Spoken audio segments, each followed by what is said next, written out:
The following two questions refer to an experiment about the enzyme catalase, which catalyzes the breakdown of hydrogen peroxide into water and oxygen. The only difference between tube 1 and tube 2 is that tube 1 contained fresh animal tissue, whereas tube 2 contained boiled animal tissue.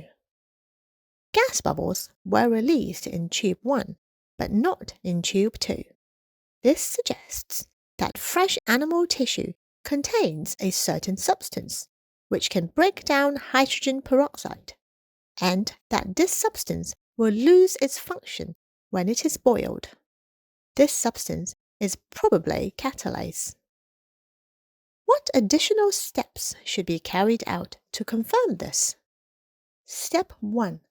Test the gas evolved in tube 1 with a glowing splint. A glowing splint will relight if oxygen is present. From the equation, we know that oxygen is formed from the breakdown of hydrogen peroxide. By carrying out this step, we are testing for the product of the reaction catalyzed by catalase. Step 2. Set up a tube containing water and fresh animal tissue. Comparing this tube with tube 1, if no gas bubbles were released in this tube, we can confirm that the gas bubbles released in tube 1 came from hydrogen peroxide, which is the substrate of catalase. Finally, step 3 is to set up a tube containing hydrogen peroxide solution only.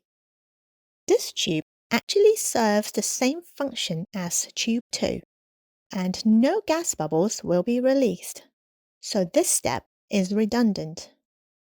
The answer to this question is A. Only steps 1 and 2 are necessary. Let's then move on to question 5. The release of gas bubbles had stopped when the substrate, hydrogen peroxide, was used up. The release of gas bubbles resumed when the student added more hydrogen peroxide to the tube. This shows that the conformation of the enzyme is unchanged in the reaction, and that it can be used over and over again. So the correct answer is D.